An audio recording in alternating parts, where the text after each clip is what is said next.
Премьер-министр Мухаммедкалый Абылгазиев өзүнүн эсебинен Оокат районундагы мектептин бир классын компьютер менен жабдып берем деп убадалаган. Бул тууралуу парламентте депутат Зиядин Жамалдинов билдирди.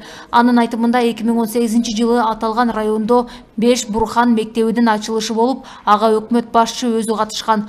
Ал жактан айткан убадасын азыркыга чейин аткарбай жаткандыктан шайлоочулар эскертип коюусун суранган. Премьер-министрге тиешелүү да. Ошондон түз жеткизсеңиз.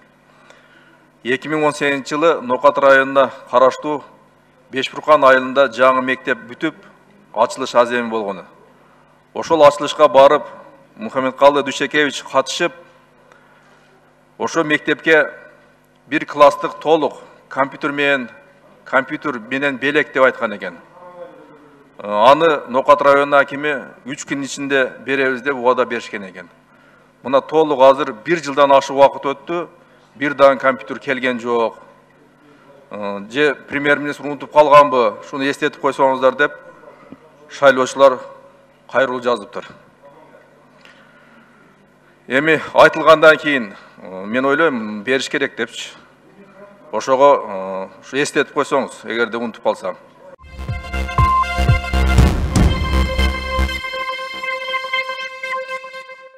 Депутат Жанар Акаев жогорку кеңештен ар кандай маселелер учурунда сөз алып, ишкерлерге коркунуч келип жаткандыгын дагы бир жолу эскертти. Ошондой эле өкмөт анын кечээки айткан сынына жооп бергендигин ордуна ишти тыкыр көзөмөлгө алууга чакырды. Кечээ мен ишкерлердин коопсуздугу, криминалдын күчөшү, Кыргызстандан чыгарылып кетаткан акчалар тууралуу парламентте сүйлөсөм, өкмөт башчы мага маселени саясатташтырбагыла деп жооп бериптир. Урматтуу өкмөт башчы, бул проблемаларды мага жооп берип, мага актанып, мага далилдештин кереги жок. Ал элге жооп берсин, жарандарга жооп берсин. Мамлекетибиз күчтүү, биз силерди коопсуз кармайбыз. Биз силер үчүн бүт мыйзамды иштетип, силердин коопсуздугуңарды сактайбыз деп премьер-министр элге, жарандарга жооп берсин. Мага актангандын, далилдегендин кереги жок. Бул менин же өкмөт башчынын маселеси эмес, бул ошол жалпы жарандардын маселеси. Эми саясатташтырат дейт, саясат болуп кетти, бир такыр сүйлөбөй коелу парламентте. Биз проблеманы айтып турушубуз керек. Ооруну жашырсаң өлүм ашкерлет дейт. Биз проблеманы мына ушул жерден айтып козгоп турбасак болбойт. Биз оозубузду жыгычаң мына кечинде аэропорттон дагы бир ишкердин акча ташыган өзүнүн машинесинде багажында сөгү табылып атат. Биз биякта сүйлөп криминал кылмыш дүйнөсү баш көтөрдү деп атсак, айтып оозубузду жыгычаң дагы бир ушундай бир каргашалуу окуя болуп атат. Анан ушул жерде соттор, МВД, милиция кармап барып ошол кылмышкерлерди түрмөгө отургузгандан кийин 1-2 жылга жетпей чыгып кетип атат.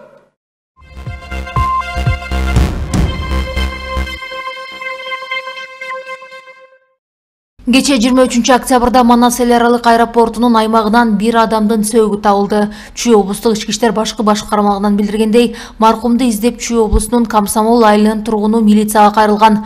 Анын айтымында бир тууганы 22 октябрда саат 21:20 чамасында үйүнөн аэропортту көздөй чыгып, ошол бойдон дайынсыз болуп кеткен. Ыкчам издөө иштери башталып, 23 октябрь күнү милиция кызматкерлери унаанын багажынан дайынсыз болуп жаткан 39 жаштагы жарандын жансыз денесин табышкан. Маркумдун денесинде кыйнап өлтүрүүнүн белгилери байкалган. Бул окуя адам өлтүрүү беренеси менен сотко чейинки өндүрүшкө алынып, чогултулган материалдар Ички иштер министрлигинин тергөө кызматына өткөрүлүп берилди. Ал эми бизге жеткен маалыматтар боюнча маркум ишкерлик менен алектенип, акча каражаттарын ташып жүргөн. Өлтүрүлгөн учурда жанында көп суммадагы акча болгону айтылат.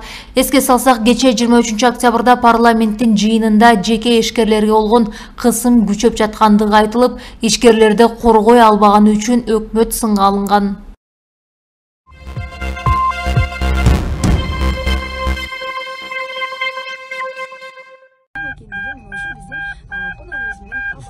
Бишкекте көчөнүн чок ортосунда 4 киши мушташкан видео чыкты. Окуя кечээ 23 октябрда Жаш гвардия менен Киев көчөлөрүнүн кесилишинде болгон. Чоң кишилердин чатагы унаа кыймылына тоскоолдук жаратканын көрүүгө болот. Мушташкандарга жолоочу арачага түшкөн.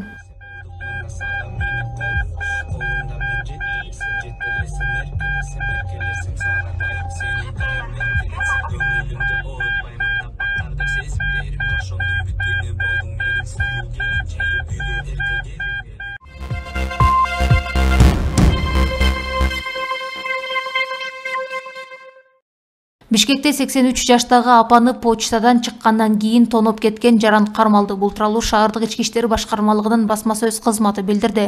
Түзүмдүн билдирүүсү боюнча Октябрь райондук ички иштер бөлүмүнө бүгүн 24 октябрда Бишкек травматология жана ортопедия илимий изилдөө борборунан жамбаш сөөгү сынган апа түшкөнүн билдиришкен. Аталган ооруканага милиция кызматкерлери барып, жабырлануучунун 1936 жылы туулган жаран экенин аныкташкан. Анын айтымында кечээ 23 октябрда саат 15:30 чамасында 4-киши районунда жайгашкан почтадан чыгып келе жатканда артынан белгисиз жаран келип баштыгын тартып алган. Аталган факт кылмыштардын жана жоруктардын бирдиктүү реестрине жазык кодексинин 201-беренеси боюнча такталып, сотко чейинки өндүрүш иштери башталды. Октябрь ИИБдин криминалдык милиция кызматынын кызматкерлеринин ыкчам издөө иш-чараларынын жыйынтыгында шектүү катары 1993 жылы туулган жаран колго түштү. Шектүүнүн үйүн тинтүүдө ТТ үлгүсүндөгү тапанча менен ок дарысы табылып, аны Бишкек ШИИБдин убактылуу кармоочу жайына киргизди. Учурда шектүүнүн ушул сыяктуу башка кылмыштарга тиешесин текшерүү үчүн кошумча тергөө иштери жүрүп жатат.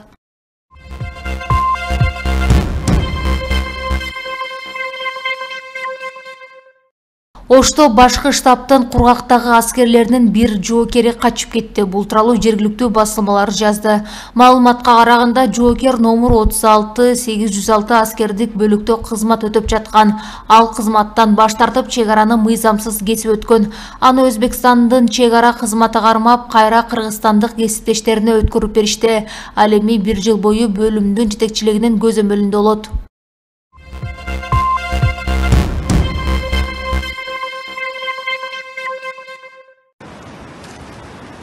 Чүй облусунун Аламүдүн жана Ысык Ата районунда Казакстандын аймагынан түтүк менен мыйзамсыз түрдө күйүүчү май сордуруп жүргөн топ аныкталды.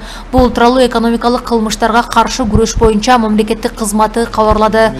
Маалыматка ылайык, Кең Булуң айылынын аймагында 3 чакырымдык түтүк аркылуу коңшу өлкөдөн бензинди алып өтүп жүргөн.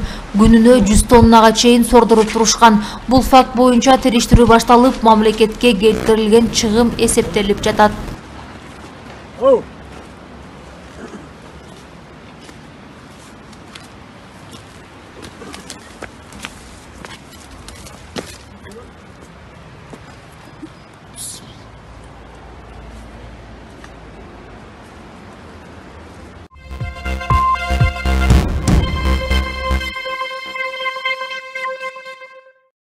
Жалал Абадтын Базар Коргон районунда тамак ашка уулануунун белгилери менен 8 киши райондук ооруканага жаткырылды. Бул тууралуу Азаттыкка Жалал Абад облустук санитардык эпидемиологиялык көзөмөлдөө борборунун башкы дарыгери Үсөнкул Жорубаев билдирген. Анын айтымында 6 киши жугуштуу оорулар бөлүмүндө болсо, 2 жандандыруу бөлүмүндө жатат. Баарына өз убагында дары-дармектер берилип, дарыгерлердин көзөмөлүндө болуп жатышат. Санитардык дарыгерлер үй ээсинин колдо жабылган салаттарынын баарын жок кылышты. Учурда 6 бейтаптын абалы туруктуу жана жандандыруу бөлүмүндөгү 11 жаштагы кыздын жана 45 жаштагы аялдын абалы оор, деди Жоробаев. Ооруканага түшкөндөр талаада пахта терип жатып, түштөнүүдө колдо жасалган салат жешкен. 19-20 октябрь күндөрү алар четинен ооруканага түшө баштаган.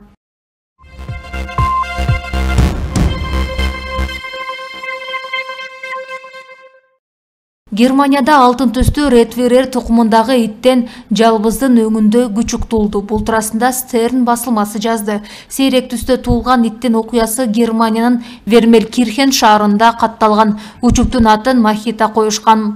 Басылмада теринин мындай түсү убакыттын өтүшү менен кетип калары айтылат. Махита өткөн шаршемби күнү жарык дүйнөгө келген. Анын 8 бир тууганы бар. Ээси Жуанна Жассис. Мал доктордун айтымында мындай түстүн себебине биливердиндин жашыл пигменти себеп болушу мүмкүн экендигин түшүндүрүп берген. Тагыраагы күчүк энесинин курсагында жатканында боёлуп калган.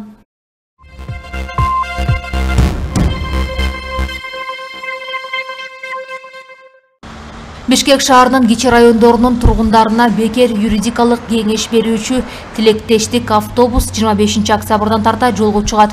Бул тууралуу мэриянын басма сөз кызматы билдиргендей, акция 3 күнгө созулат.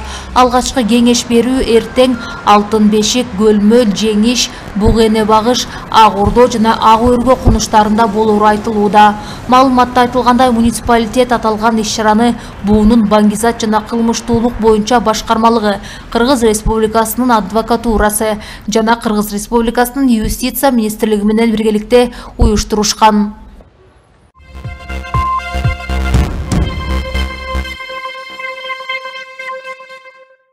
Кыргыз дизайнери Илзат Каримов ойлоп тапкан шамчырак эл аралык сынакта жеңүүчү аталып, эми дүйнөнүн 55 мамлекетинде сатылат.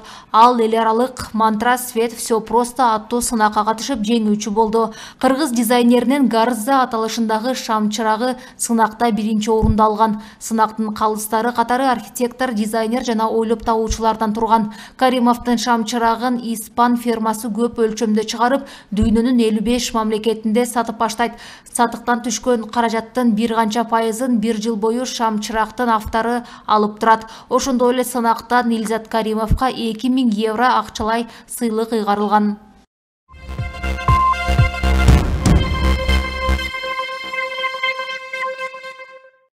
Англиянын Эссекс аймагында ичинде 39 адамдын сөөгү бар жүк ташуучу унаа табылды. Бул тууралуу чет элдик басылмалар жазышты. Грейс шаарчасында токтоп турган унаанын ичинен 39 адамдын жансыз денеси табылган. Полиция тарабынан унаанын айдоочусу 25 жаштагы ирландиялык Жаран кармалды. Ал киши өлтүрүүгө шектелүүдө. Жүк ташуучу унаадан 38 чоң кишинин канча күн мурун Болгариядан Англияга келгени маалым болду. Полиция бул окуя боюнча 39 адамдын аты жөнүн жана өлүм себептерин аныктоо үчүн териштирүү иши башталганын билдирди деп айтылат маалыматта.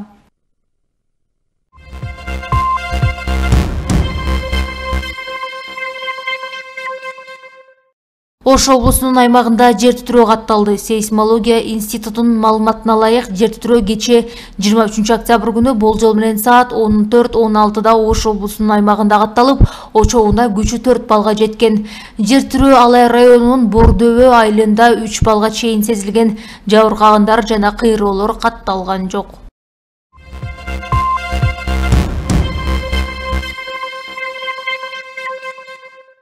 Өзгөн районунун аймагында өрт кырсыгы катталды. Бул тууралуу Өзгөчө кырдаалдар министрлигинин басма сөз кызматы 24 октябрда билдирди. Маалыматка караганда, райондун Каруул айыл аймагынын Мырза Арык айылынын Жаман Адыр тилкесинде ачык аянтта 8 гектардагы куураган чөп күйгөн. Өрттүн себеби такталууда.